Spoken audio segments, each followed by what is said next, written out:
Buenas noches con todos. Soy la doctora Janet Magali Blas Liñán, especialista en urología. Bueno, hoy es un día más en el que vamos a hacer la transmisión en vivo para hablar de temas que son de interés para los pacientes, pero yo creo que este es de interés para todos, ¿no? Para los pacientes, las madres, los padres, los hijos y todos. Vamos a esperar que se conecten para que no se pierdan mucha información. Hoy vamos a hablar de las enfermedades o infecciones, como también se le llama, de transmisión sexual. Muchos se preguntan, dicen, pero ¿qué es infección o es enfermedad de transmisión sexual? Con eso siempre hay una confusión. Bueno, en realidad se utilizan ambos términos, pero les voy a explicar por qué, por ejemplo, últimamente ya no estamos utilizando el término de enfermedad de transmisión sexual. Lo que pasa es que estas infecciones no siempre van a producir síntomas, no siempre van a producir una enfermedad. Muchas veces son asintomáticos, no hay síntomas, por eso últimamente se les está llamando infecciones de transmisión sexual. Hoy quisiera, antes de comenzar ya con el tema, quisiera enviar saludos muy especiales al profesor Rómulo Dolores Nolasco, que él es tutor de la institución educativa Luis Fabio Samar, de acá de Santa María Huacho, ¿no? Y le mando saludos muy especiales a él porque realmente uno nota la abnegación y la labor educativa que tiene con sus alumnos. Siempre está preocupado por estos temas porque, bueno, la labor de los educadores no solamente se enfoca en lo que se enseña en los centros educativos, va más allá. Y aparte de esto también, a los padres que están viendo hoy esta transmisión en vivo, les agradezco bastante y vamos a continuar con esto y para que aprendan un poquito más. ¿Sí? Entonces, hoy vamos a hablar de infecciones de transmisión sexual. Realmente es un tema muy importante y es un tema que lastimosamente ha quedado en el olvido. Ha quedado en el olvido no solamente de la parte médica, ¿no? Porque no hay una estrategia, no hay un protocolo priorizado como tal. O sea, hay un montón de acciones que se han tomado desde el punto de vista médico, pero no se le ha dado ese énfasis, ese hincapié como para disminuir los casos nuevos que hay cada año. Entonces, por ejemplo, realmente nosotros a las infecciones de transmisión sexual las consideramos una epidemia silenciosa, pero más que una epidemia silenciosa, una epidemia peligrosa, ¿sí? Porque no es como muchos de los pacientes creen que esto es raro, no, al contrario, las infecciones de transmisión sexual son bastante frecuentes, están en todas partes, es más frecuente de lo que uno cree, ¿no? Lo que pasa es que lastimosamente también en las infecciones de transmisión sexual se nota todavía ese prejuicio, la vergüenza que sienten los pacientes que padecen de estas infecciones de transmisión sexual. ¿Por qué? Porque prácticamente la sociedad los estigmatiza, ¿no? La sociedad los critica demasiado. Entonces, el miedo a eso o al rechazo por presentar estas infecciones hace que ellos ¿no? O cuando acuden ya sea demasiado tarde, ¿no? Generalmente esto sobre todo ocurre, ¿no? O se presenta en personas de 15 a 40 años, ese es el rango, ¿sí? Y es un problema grande, como les digo. Por ejemplo, acá en nuestro país, en Perú, más o menos hay 1.500 casos nuevos cada año de esto, ¿no? Pero a nivel mundial, cada día hay 1 millón de casos nuevos de de infecciones de transmisión sexual. 1 millón cada día. Y eso, imagínense, en el año serían casi 376 millones al año de infecciones de transmisión sexual. O sea, es demasiado lo que causa esto, ¿no? Es mucho. Entonces, por eso es que nosotros hacemos énfasis en esto desde el punto de vista urológico, porque no solamente se afecta a la mujer, se afecta al varón también. Entonces es de importancia que ambos conozcan de estos temas. Por ejemplo, nosotros, de todos los 30 tipos más o menos que hay de infecciones de transmisión sexual, ¿no? Tenemos algunos que son los más frecuentes, los que más vemos en las consultas. Por ejemplo, tenemos el virus del papiloma humano, ¿no? Tenemos la clamidia, tenemos la gonorrea, la sífilis y el herpes. ¿Qué sucede con esto? De todas estas infecciones que les estoy mencionando, ¿no? La que tiene mayor cantidad de afectados es la clamidia trachomatis. Más o menos hay 157 millones de casos a nivel mundial por esta bacteria que produce infecciones de transmisión sexual. Pero luego tenemos en orden de frecuencia, ¿no? Ya tenemos a la gonorrea, más o menos con 69 millones de casos. Y luego viene el virus del papiloma también, que es con 30 millones de casos al año. O sea, es bastante, es mucho. Entonces, yo hoy les voy a dar ciertos alcances porque los pacientes deben saber qué cosa es lo que provocan estas infecciones, ¿no? Y antes de eso, quiero decirles también que en esto es necesario, ¿no? que los pacientes sepan que lo importante es la prevención. ¿Qué cosa es la prevención? Esto, el uso del preservativo. Estas infecciones son más frecuentes en personas que no se protegen, no usan el preservativo, pero también en las personas que son promiscuas o en adolescentes, por ejemplo, que han iniciado sus relaciones sexuales de manera precoz, ¿sí? Por debajo de los 15 años. Y en personas también que consumen tabaco, cigarro, demasiadas bebidas alcohólicas, ¿no? Ellos son más propensos a tener esto, pero también las personas que tienen una disminución de sus defensas, del sistema inmunológico, también son más propensas a esto, ¿sí? Entonces vamos a ver ahora a grosso modo, porque el tema de infecciones de transmisión sexual es amplio, pero ahora les voy a hablar de los más frecuentes, ¿sí? Entonces, por ejemplo, dentro de los más frecuentes yo les comentaba que tenemos a la clamidia. La clamidia es una bacteria. Esta bacteria, ¿no? se puede adquirir por contacto sexual y le provoca síntomas a los pacientes, tanto sea varón y mujer. Hoy me voy a enfocar en el varón porque generalmente es al que vemos, ¿no? por estos problemas, porque a las mujeres les trata ginecología, ¿ya? Entonces, a los varoncitos esta clamidia, ¿no? generalmente les produce síntomas parecidos a la gonorrea, pero hay ciertas diferencias que se las voy a mencionar. La clamidia al varón le puede provocar escozor, ¿no? o irritación o ardor al orinar, ¿no? Y a veces solamente siente que les pica la uretra, el orificio por donde orina el paciente. Sienten que el escozor, picazón, muchas veces les provoca ardor al orinar. Y en ocasiones también los pacientes sienten dolor en los testículos, ¿no? Sienten dolor en la parte del cordón espermático. Entonces, y en casos poco frecuentes, el paciente puede tener una secreción, como un moquito, ¿no? que sale por la uretra, por donde el paciente orina.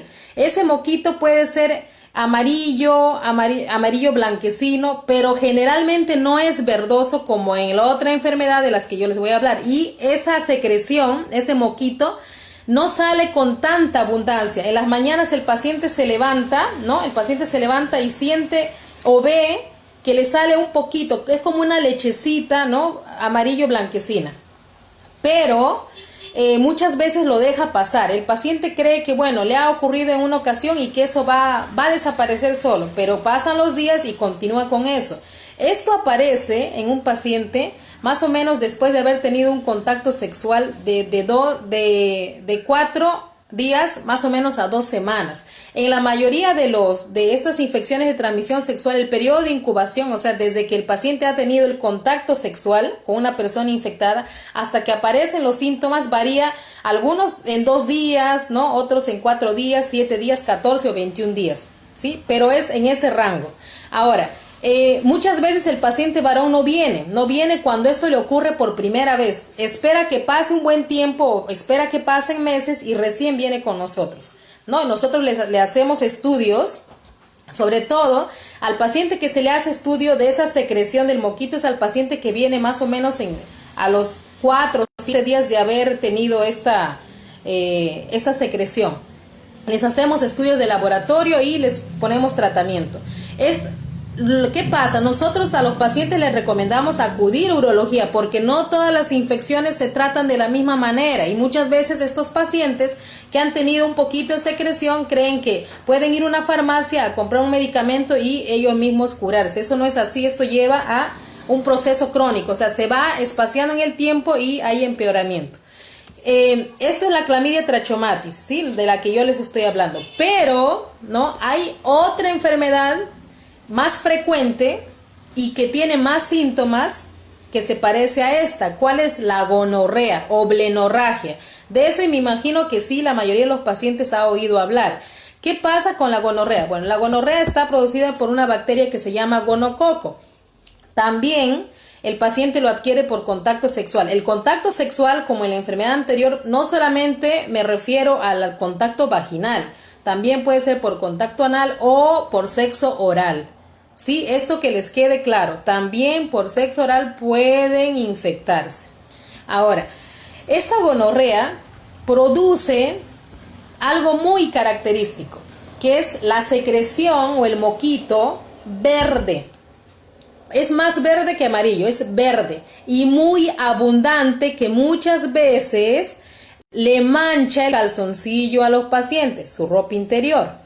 ¿Sí? Eso es más florido. Inclusive esto, a diferencia de la clamidia, esta enfermedad de la gonorrea le provoca más ardor al paciente, muchísimo más ardor que la clamidia, ¿no? Entonces el paciente viene desesperado, no tanto por la secreción, que a veces ni siquiera le presta importancia a esa secreción verdosa, sino viene más desesperado porque le arde demasiado al orinar, le arde mucho. Entonces nosotros cuando tenemos a ese paciente lo examinamos y al examinarlo notamos inclusive que la zona de la uretra, el orificio por donde sale esta secreción, está roja, demasiado roja. Entonces ese paciente le indicamos sus análisis, que generalmente le tomamos una muestra de esa secreción para hacerle un cultivo, ¿no? Un cultivo de secreción uretral le llamamos, pero también ese paciente requiere un examen de orina, un cultivo de orina, un urocultivo, ¿no? Muchas veces esos pacientes, ¿no?, que no se atienden de manera adecuada o que no han venido con nosotros, se han automedicado. La mayoría de los pacientes con gonorrea se automedican. Van a la farmacia y el de la farmacia le dice, no, ponte tal cosa, ponte una penicilina, ponte un ceftriaxona. Entonces el paciente se lo pone y cree que ya se ha curado. Eso no es así. Todo esto tiene medicamentos específicos. A todos no se les trata igual. Ya se los digo por segunda vez y por favor que les quede claro. Paciente que tiene una infección no tratada o maltratada es un paciente que va a tener consecuencias terribles. Por ejemplo, estas dos enfermedades de las que les he hablado, ¿no?, la gonorrea y la clamidia, son potencialmente dañinos para la fertilidad del paciente varón y también para la mujer. Para el varón afectan directamente a su cordón espermático, a su testículo y a su epidídimo. Por favor, y muchas veces pueden llegar a la próstata también. Entonces, el paciente joven que está prácticamente iniciando sus relaciones sexuales no le presta atención a esto, pasan los años y lastimosamente, ¿no?, cuando se le interroga nos dice que en algún momento de su vida sí tuvo secreciones verdosas, ¿no?, pero se automedicó. Entonces vienen las consecuencias, pero hay una consecuencia más terrible, ¿no?, para el paciente que tiene gonorrea. ¿Cuál es? La estrechez de uretra. ¿Qué pasa con la gonorrea? La gonorrea, como provoca una reacción inflamatoria infecciosa en todo lo que es la vía urinaria, le gusta más afectar a la uretra. ¿Qué hace en la uretra? Al inflamarlo tanto, provoca como unas cicatrices, como bolitas, ¿no? Hace que se formen como unas bolitas en toda la uretra, ¿no? Imagínense, voy a coger mi plumón. Imagínense que esta es la uretra. Esa gonorrea, no tratada o maltratada, que ha evolucionado durante mucho tiempo, hace que se formen bolitas en cada tramo de la uretra, ¿sí? En cada tramo de la uretra. Entonces, ese paciente a la larga va a tener dificultad para orinar. El pobre paciente ya no va a orinar normal, va a pujar para orinar, va a hacer una fuerza para que salga la orina, y la orina ya no va a salir con ese chorro único que sale. Se va a partir, o muchas veces va a salir, van a salir muchos chorros, ¿no? Y poco a poco, lastimosamente, ese paciente va a comenzar con síntomas de retención de orina u otros problemas que ocasionan un síndrome urinario obstructivo bajo. O sea, todo lo que puede ocasionar una obstrucción urinaria, este paciente que no se ha tratado por gonorrea lo va a padecer después, ¿no? Entonces, espero que esto les haya quedado claro. La gonorrea hay que tratarla adecuadamente, ¿sí? En muchas ocasiones, por ejemplo, nosotros cuando tenemos estos pacientes con una infección grande de lo que es la parte uretral debido a gonorrea, también les hacemos curas intrauretrales con antibióticos específicos para gonococo, ¿sí? Es todo un proceso, pero lo que les pido es que cuando ustedes tengan los síntomas, por favor acudan con nosotros. Ahora, aparte de estas 12 enfermedades, también hay otras, como por ejemplo, ¿no? Quizá la más temida, que es la sífilis. Y ahora me voy a adentrar en enfermedades que causan úlceras, ¿ya? Tenemos la sífilis, tenemos el chancro blando y tenemos al herpes. ¿Qué sucede con la sífilis? La sífilis, gracias a Dios ahora, ya es un poquito infrecuente que se encuentre pacientes con sífilis tardía, ¿no? Anteriormente, cuando no existían análisis de laboratorio que detecten esto rápido, los pacientes evolucionaban por años, pero ahora no están así. ¿Qué sucede con la sífilis? Aquí hay un problemita también porque la sífilis, ¿no?, está ocasionada por la bacteria que se llama Treponema pálido. La sífilis tiene más o menos un periodo de incubación, o sea, desde que el paciente ha contactado con una persona infectada hasta que aparece la lesión, puede pasar de 14 a 21 días, ¿ya? ¿Qué sucede con este paciente? El paciente va a notar que tiene una pequeña úlcera, ¿no? Un pequeño hoyito, ¿no?, que parece un cráter en su pene. Generalmente sale en la parte del glande, ¿no? Y luego puede salir en la parte del surco, en la corona del glande también, y raramente sale en el escroto, casi nunca sale en el escroto. Lo que pasa es que la característica de esta lesión por sífilis es que la lesión sale justamente en el lugar donde hubo contacto, ya, con la zona infectada. Entonces, esa úlcera de la sífilis va a ser una úlcera redondita. Su fondo va a estar limpio, o sea, en esa úlcera no se va a encontrar pus y tampoco va a sangrar, y no duele esa úlcera. Y el paciente en muchas ocasiones también va a tener ganglios, como unas bolitas en las regiones en las zonas inguinales.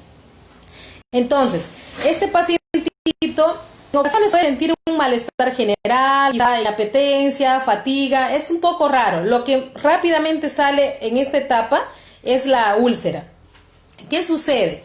En este paciente que tiene esta úlcera, por vergüenza o por el qué dirán, no acude a la consulta de urología.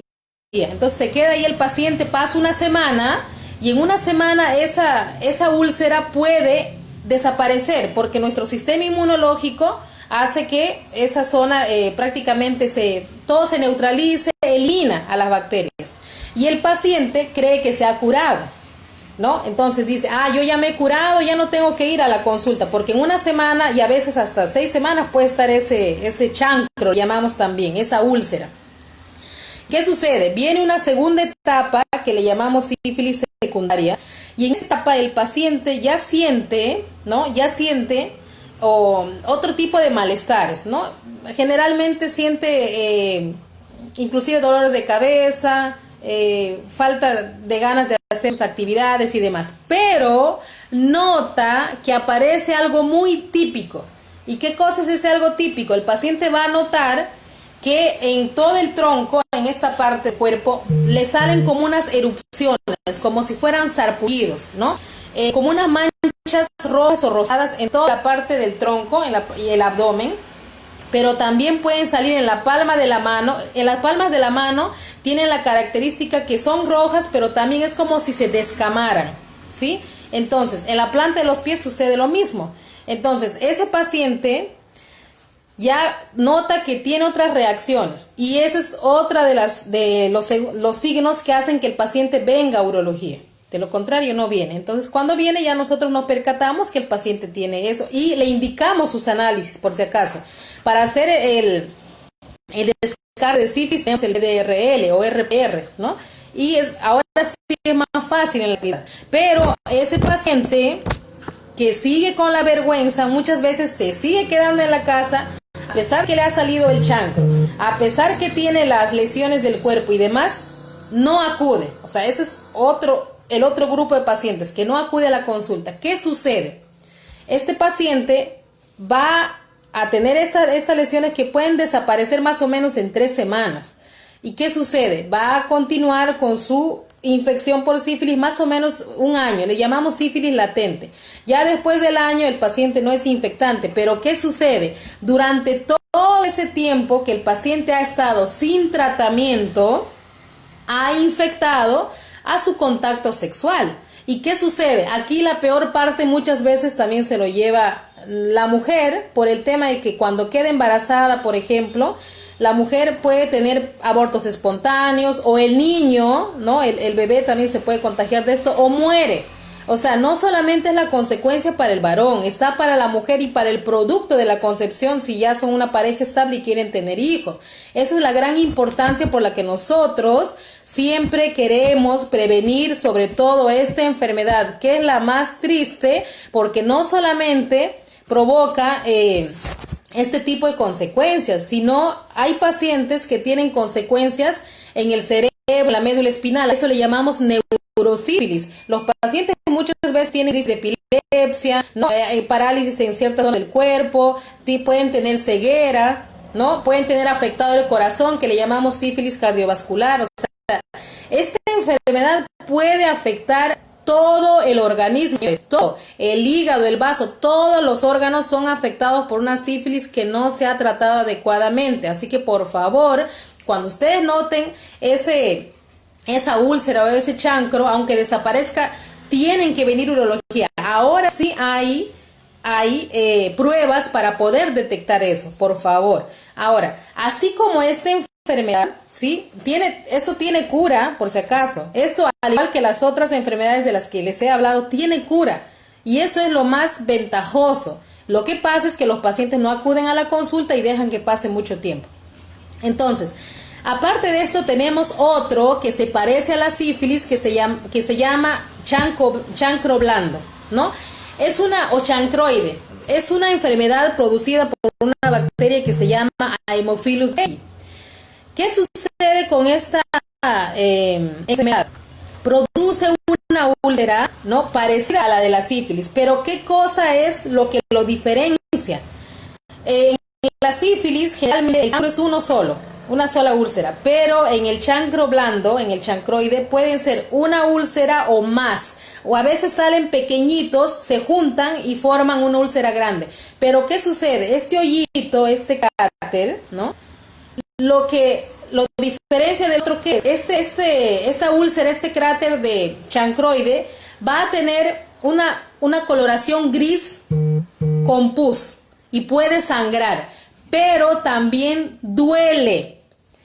Duele. En cambio, el chancro o la úlcera de la sífilis no duele. Esa es la diferencia. Y en la sífilis, por ejemplo, les dije que hay ganglios inflamados en las zonas inguinales, ¿verdad? Ahora, en este chancroide, en este chancro blando, hay ganglios inflamados, pero solamente de un lado, o del lado derecho o del lado izquierdo. Pero hay otra característica.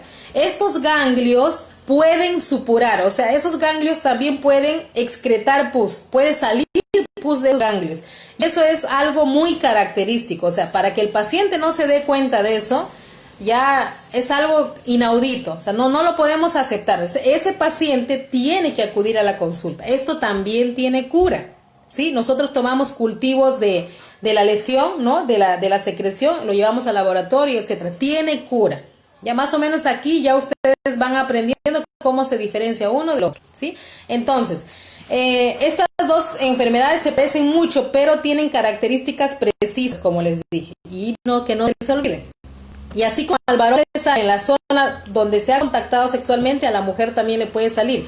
No solamente sale en las zonas genitales, o sea, en lo que es la vagina o el pene, también puede salir en todas las zonas donde el paciente ha contactado con la lesión, ¿sí? Puede salir en los labios, incluso en las amígdalas, en la garganta. Eso es así. Ahora, tenemos otra enfermedad que puede provocar una úlcera pequeñita, que es el herpes. A nivel mundial, el herpes afecta a 1 de cada 6 personas o 1 de cada 10 personas, ¿sí? O sea, es frecuente el herpes tipo 2 o genital, como le llamamos nosotros. Ese herpes más o menos aparece en un rango de días de periodo de incubación desde 5 a 14 días también, pero muchas veces un poquito más. ¿Qué sucede con el herpes? El herpes es característico. El herpes produce lesiones como unos racimos de uva, pero bien pequeñitos, ¿sí? Y con la característica que provocan mucha picazón. Les pica bastante. El paciente da cuenta que le pica una zona, ¿no? Le pica bastante y se pone roja. Y al día siguiente esa zona roja que le picaba mucho ya tiene como unas ampollitas, ¿sí? Que están ubicadas como racimos de uva. Esas ampollitas dentro tienen los virus, ¿no? Entonces ese es el signo típico de los pacientes con herpes. Y le salen a las mujeres en los labios mayores, menores, al paciente en el pene, ya sea en la parte de afuera, en el prepucio o sobre todo en el glande, ¿sí? Entonces estos pacientes obviamente deben realizar tratamiento. Pero ¿qué sucede con el paciente que tiene herpes? Agarra, se mete al internet y busca aciclovir. Me voy a tomar mi aciclovir. Comienzan a tomarse el aciclovir sin ninguna prescripción médica, ¿no? Porque es un antiviral que se usa para esto. Y los pobres pacientes no saben que el aciclovir es un medicamento hepatotóxico, o sea, afecta el hígado. Por eso hay que darle al paciente en su dosis ideal, por el tiempo ideal. No se les da a todos de la misma manera, así que tengan cuidado con los pacientes que usan el aciclovir a diestra y siniestra sin prescripción médica, ¿ya? Y también utilizamos medicamentos tópicos, o sea, las cremitas. Nosotros recomendamos a los pacientes que en esta etapa de lesión, no tengan relaciones sexuales. Este paciente va a notar que esas ampollitas se rompen, ¿no? Y comienzan a formarse costras. Por eso nosotros le llamamos a estas lesiones ampulosas vesículo-costrosas. O sea, primero forman su ampolla, luego su vesícula y al final se hace costra.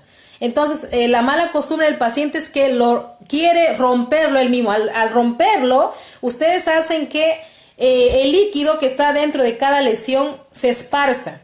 Al esparcirse, se están esparciendo los virus y entonces el paciente nota que se rompió una zona y al día siguiente hay más lesiones. Ha sido porque has esparcido los virus. Por eso es que no deben romper esas lesiones, no deben reventar esas lesiones. Eso es malo, ¿sí? Entonces, aquí hemos terminado con el herpes.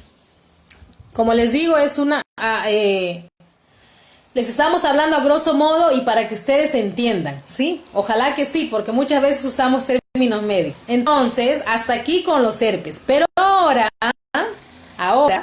también quiero que sepan que esa lesión de herpes muchas veces provoca fiebre, dolor de cabeza y también puede provocar que los ganglios se inflamen en ambos lados. Sí, eso no es, no es que ustedes tengan otra enfermedad, no. El herpes también puede provocar inflamación de los ganglios. ¿Por qué se inflaman los ganglios? Porque hay una infección. En esos ganglios hay células blancas, células de defensa, que cuando notan que hay una zona cercana con infección, comienzan a producir más células para que vayan a atacar la zona y eliminar las bacterias, ¿entienden? Por eso es que notan que están aumentados de tamaño, se han hinchado.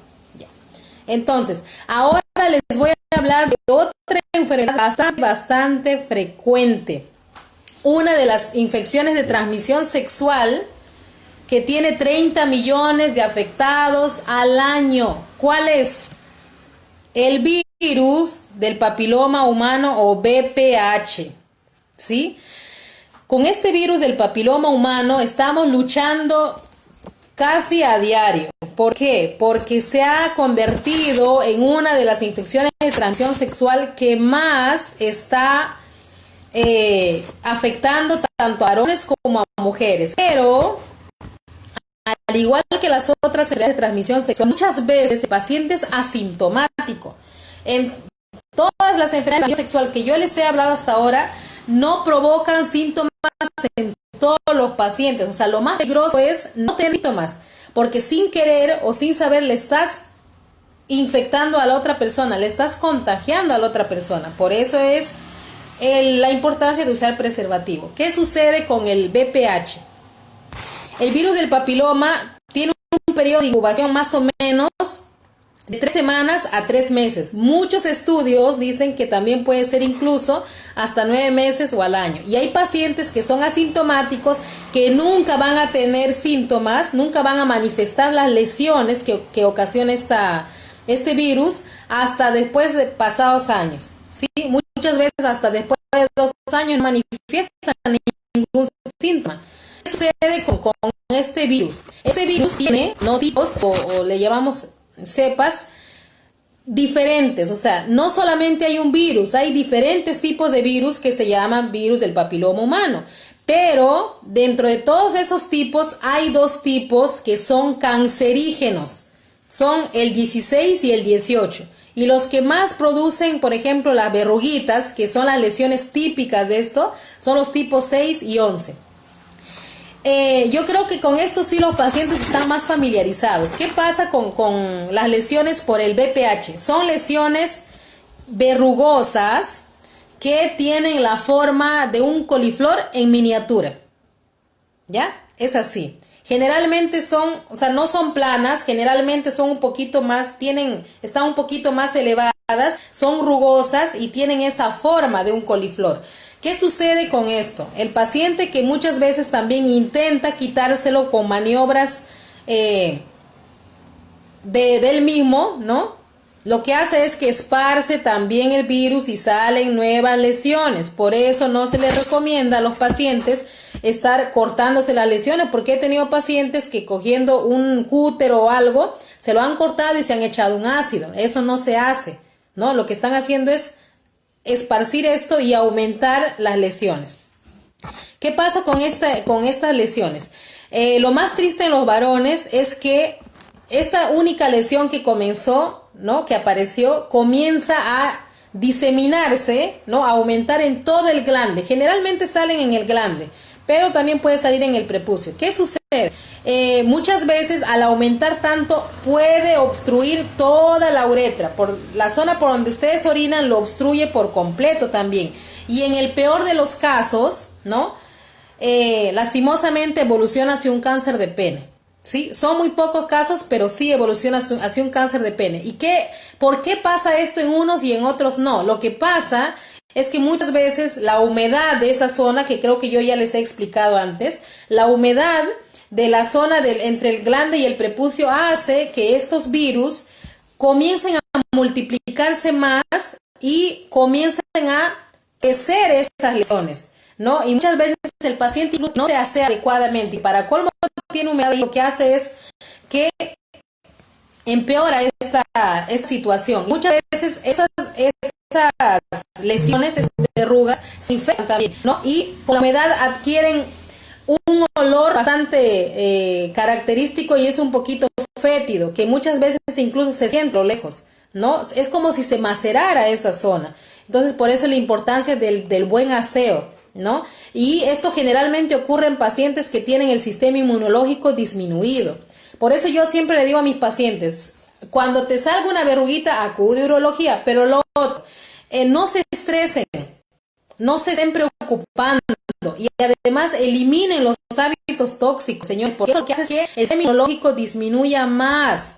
Y lo que están haciendo es que en vez de que el sistema inmunológico se dedique a contrarrestar la infección por el virus, pues se está dedicando a otras cosas porque ustedes están prácticamente con hábitos tóxicos que muchas veces ameritan que nuestro organismo acelere el metabolismo y que esas células que se deben usar en contrarrestar la infección se usan en otras cosas. Entonces, no se estresen. El paciente sí se siente mal, se siente avergonzado por estas lesiones, pero tiene que venir con nosotros. ¿Qué sucede con las lesiones? Tienen tratamiento, sí. Hay algo que yo les quiero explicar hoy a los pacientes y que les quede claro. Las infecciones por los virus del herpes y por el virus del papiloma no tienen cura. No tienen cura. O sea, el paciente puede tratar las lesiones. Nosotros, por ejemplo, o utilizamos un medicamento tópico en esas zonas, o sea, de contacto para las verrugas, o muchas veces los electrocauterizamos, ¿sí? Es más desde un punto de vista estético, pero el virus continúa en el organismo, no se mata, no hay forma de matar al virus, ya sea del herpes, del virus del papiloma o del VIH, que es otra de las enfermedades de transmisión sexual también, pero ya en general. Hoy estamos hablando más de las enfermedades de transmisión sexual que afectan a los pacientes en urología. Eso es otra cosa que muchas veces los pacientes no lo tienen claro. ¿Qué sucede? En estos últimos días, como los pacientes han visto el post de enfermedades de transmisión sexual, se han comunicado conmigo para pedirme que les indique una vacuna para el virus del papiloma humano, ¿no? Eso no es así. Lo que pasa es que nosotros las vacunas los usamos desde un punto de vista preventivo, no curativo. Si el paciente ya tiene la infección por el virus del papiloma y para colmo ya tiene las lesiones, eso ya no tiene cura, señores. O sea, la vacuna tiene sus indicaciones precisas y es para prevenir que el paciente se infecte con el virus del papiloma. Por eso, ¿no? A nivel mundial se ha indicado que la vacuna se le coloque a los pacientes de 11 a 13 años de edad. No es a todos los pacientes, o al paciente o la paciente que tiene 21 años y todavía no ha tenido sexo, por ejemplo, ¿no? Lo ideal es que se le coloque a los pacientes que tengan sexo, pero hay pacientes que a esa edad no han tenido sexo, o se le coloca a los pacientes que tienen 26 años y bueno, por ejemplo, son homosexuales, ¿no? O tienen el sistema inmunológico deprimido, ¿no? O una enfermedad autoinmune, o que hace que su sistema inmunológico no sea el adecuado. A esas personas sí se les coloca la vacuna del virus del papiloma humano. No es a todos. Inclusive, el tipo de vacuna para esto es la tetravalente, que evita infecciones por los virus del papiloma, el tipo 16, 18, el 6 y el 11, pero ya en otras zonas, por ejemplo en Estados Unidos, la vacuna que se está usando no es esta tetravalente, sino la vacuna que es para 9 subtipos, para 9 cepas, ¿no? O sea, tiene amplio espectro. Entonces, eso es lo que quiero con los pacientes. Muchas veces los pacientes llaman o se comunican porque quieren la vacuna del virus del papiloma. No, señores, por favor, eso que les quede claro, no es para todos. Inclusive, esta vacuna tiene muchas reacciones adversas, ¿no? Y les quiero, siempre ustedes tienen que asesorarse con un especialista. Los únicos que estamos autorizados para darle indicación a un paciente para la vacuna del virus del papiloma somos los urólogos con respecto a los varones, ¿sí? Y las ginecólogas o ginecólogos con respecto a las mujeres. Ninguna otra persona o ningún otro médico les puede indicar esa vacuna. Por favor, que les quede claro esto. Con esto queremos evitar reacciones adversas que realmente son peligrosas, ¿sí? Entonces, en estos pacientitos que padecen de alguna de estas infecciones de transmisión sexual, pues lo recomendable es que acudan con nosotros y no tengan vergüenza. Ahora, ¿qué es lo que nosotros siempre también queremos? Y por favor, con esto sean conscientes. El paciente que va a recibir un tratamiento para una infección de transmisión sexual debe comunicarse con su pareja, con todos los contactos sexuales que ha tenido, ¿no? Durante ese tiempo, durante las semanas anteriores, los meses anteriores, se lo deben comunicar. Miren, aquí en nuestro país, por el tema de la vergüenza, el estigma del qué dirán, tanto el varón como la mujer se quedan callados, callados. Y eso no puede ser así. En otros países, las enfermedades de transmisión sexual, ¿no?, se llenan en una tarjeta que se llaman enfermedades de declaración obligatoria. Entonces, ese paciente que no está avisando a su contacto, inclusive puede tener una pena de cárcel porque están atentando contra la vida del otro paciente o de su contacto. Entonces, por honestidad, ¿no?, por sinceridad y por responsabilidad, avisen a sus contactos, por favor, no se queden callados. Yo ya he tenido mala experiencia con pacientes que han tenido sífilis y su pareja, sabiendo que tenía sífilis, no se los ha dicho, ¿ok? Entonces, otra cosa que nosotros recomendamos es no promiscuidad, o sea, traten de tener una pareja estable, por favor. En todo caso, usen preservativo, pero el preservativo es eficaz, pero por ejemplo, para las infecciones de transmisión sexual por el tipo de papiloma y del herpes, no, su efectividad no es al 100%. ¿Por qué? Porque solamente les protege en la zona que está cubierta, pero muchas veces los pacientes tienen, por ejemplo, lesiones por papiloma en la zona del pubis, en la raíz del pene, donde ya no llega muchas veces el preservativo. Entonces, el paciente va a seguir bloqueando. Por eso recomendamos que mientras el paciente tenga lesiones, no haya contacto sexual, por favor. Eso que les quede claro. Yo sé que la sexualidad es muy importante, pero cuando uno ya está enfermo, tiene que cuidarse y tiene que cuidar a su pareja. Nosotros también últimamente estamos recomendando a los pacientes, ¿no?, que ya esto se haga incluso como una regla de oro cuando van a iniciar sus relaciones sexuales y ya saben que con esa persona ustedes se van a quedar bastante tiempo. Háganse su chequeo de enfermedades de transmisión sexual. ¿Qué mejor que eso? O sea, ya con eso saben si lo tienen o no lo tienen, y su pareja también. Yo creo que esa es la prueba de amor más grande que ustedes puedan tener. Háganse su chequeo de enfermedades de transmisión sexual, por favor, que les quede claro. Y los pacientitos que vean lesiones y demás en su zona genital tienen que acudir con nosotros para hacerle el chequeo, pero también para descartar otras cosas. Hay algo también que quiero que les quede claro. Muchas veces el paciente cree que tiene una sola infección de transmisión sexual y resulta que no. ¿Qué sucede? Cuando se presenta una infección de transmisión sexual, es como si eso fuera preparando el terreno, ¿no?, para dejarlo bastante facilito para que vengan las otras infecciones de transmisión sexual, las otras bacterias, los otros virus, y comiencen a hacer daño también. Por eso es que nosotros ya ahora no pensamos en que el paciente solamente tiene una sola infección de transmisión sexual. No, puede tener más, por lo cual el paciente que viene por una infección de transmisión sexual debe hacer su chequeo completo de enfermedades de transmisión sexual, ¿sí? Para esos pacientes que dicen, ay, pero yo he venido por un herpes y me han mandado mi BRL, me han mandado mi prueba de clamidia, me han mandado mi prueba de orina, es que tenemos que buscar otras enfermedades de transmisión sexual. ¿Ya? Eso para que les quede claro a los pacientitos que a veces se van molestitos porque creen que les hemos indicado los análisis porque hemos querido. No, todo tiene su explicación.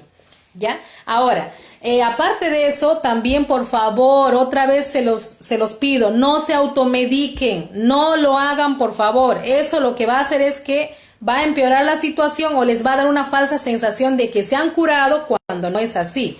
No, cuídense los varones. Si no se cuidan, ustedes pueden lastimosamente a la larga tener un problema con la fertilidad. Por eso al paciente que viene con gonorrea, con clamidia, nosotros también le indicamos su espermatograma para ya estudiarle su fertilidad y su cultivo de semen. Porque así como se introdujo por la uretra, pudo haber llegado a toda la semina.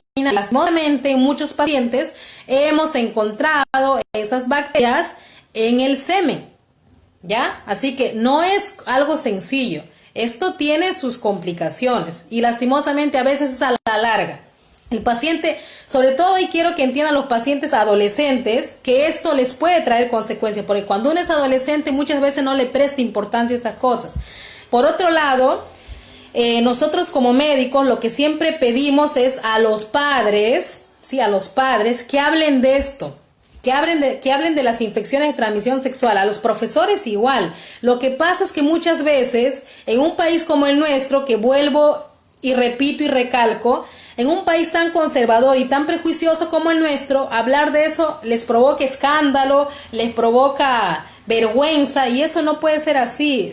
Los papás tienen que ser de mente abierta. Lo que necesitamos para eliminar, o por lo menos para disminuir la incidencia, ¿no?, la aparición de nuevos casos de infecciones de transmisión sexual, es ser sinceros, ser mente abierta, hablar, comunicarnos, no solamente entre padres e hijos, sino los tíos con los sobrinos, ¿no?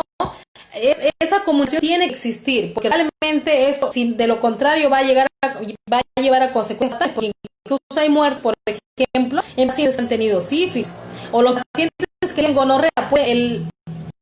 El gonococo puede llegar a sangre y provocar otro tipo de alteraciones, o también puede provocar, por ejemplo, inflamaciones en las articulaciones, etcétera y etcétera. O sea, no crean que solamente la zona que se ha afectado es el pene o es, bueno, la zona íntima de la mujer. No, esto va más allá y hay que cuidarnos. Eso es muy necesario. Y otra cosa es que quiero recalcarle, porque hay pacientes que me han preguntado, es que el paciente cree que una vez que nosotros, por ejemplo, le hemos electrocauterizado las lesiones por el virus del papiloma, cree que nunca más lo va a tener. No es así. El virus se puede reactivar y en cualquier momento pueden volver a tener la lesión, ¿sí? Por eso la importancia de usar el preservativo también. A ver, vamos a ver si hoy los pacientes nos están haciendo preguntas de lo que estoy hablando, ¿no? Siempre hemos dicho que las transmisiones en vivo son son desde un punto de vista informativo, sobre todo. A ver.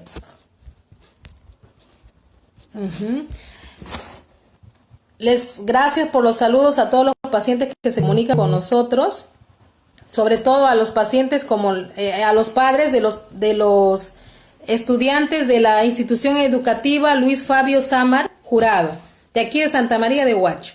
Saludos especiales a todos mis pacientes del Norte Chico. Les pido por favor que se cuiden, sigan cuidándose, porque hay tremenda irresponsabilidad aquí en el Norte Chico y tenemos que vencer esta pandemia. También les envío saludos especiales a mis pacientes de Concepción en Junín, ¿no? A los pacientes de Nuevo Chimbote, que es en mi zona en Ancash, a los pacientes de Tumbes, a los pacientes de Iquitos, que nos están viendo ahora también. Bueno, a mis pacientitos que siempre se están contactándose conmigo. Les agradezco por ver esto, porque realmente, aunque sea algo, van a aprender cada vez algo, ¿no? Y esto de las infecciones de transmisión sexual es un tema amplio, es muy amplio. Espero que por lo menos algo hayan aprendido o se hayan enterado de algo, ¿sí? Pero es muchísimo. Si habláramos de una infección de transmisión sexual, de una sola, con todo lo que hay que hablar, pero que son realmente términos médicos, en primer lugar no me entenderían, y lo otro es que llevaría bastante tiempo. Entonces, por lo menos para que sepan cómo son las lesiones, les he hecho esta transmisión en vivo. Y también ha sido a pedido de mis pacientes de San Marcos en Cajamarca, que tengo ahí un grupito de pacientes que siempre quieren saber de las enfermedades en urología. Y debido, por ejemplo, a la gran cantidad de pacientes que hemos tenido con esto, pues también lo estamos haciendo y por pedido de ellos. Este domingo vamos a hablar de infecciones urinarias, que es otro tema muy importante, es muy amplio. Voy a ver cómo me organizo, pero de esto les tengo que hablar, porque no solamente lo padecen los varones, es más, son los que casi nunca vienen por eso con nosotros, lo padecen las mujeres. Así que mujeres, para el domingo, por favor, se preparan para ver la transmisión en vivo de infecciones urinarias. Bueno, entonces, aquí hay un paciente que me pregunta si la epididimitis tiene cura. A ver, eso es en dependencia. Si la epididimitis es aguda, ¿no? Y es, por ejemplo, por algún agente causar una bacteria, sí tiene cura, pero cuando se hace crónica, que ya no es necesariamente por la bacteria, porque no todas las epididimitis son bacterianas, generalmente no la tiene, pero es un agente causal, ¿sí? A ver, entonces, bueno, espero que esto les haya servido. Cuídense mucho, nos estaremos viendo otra vez el día domingo. Si tuvieran alguna duda o algo que no lo hayan escuchado o no les haya quedado claro, me lo preguntan, por favor. Y bueno, vamos a poner en práctica todo. Por favor, adolescentes o adultos también. No hay que estar cambiando de pareja frecuentemente, hay que usar preservativo, hay que asearse bien los genitales, los varones que ya les he enseñado en la transmisión en vivo pasada, ya se los he enseñado. Así que no hay excusa ni justificación para no cuidarse los genitales. Y a consumir bastante agua, evitar irritantes urinarios, té, café, gaseosas picantes. Y bueno, nos veremos la próxima. Cuídense mucho, espero que esto les haya servido. Saludos a todos y hasta una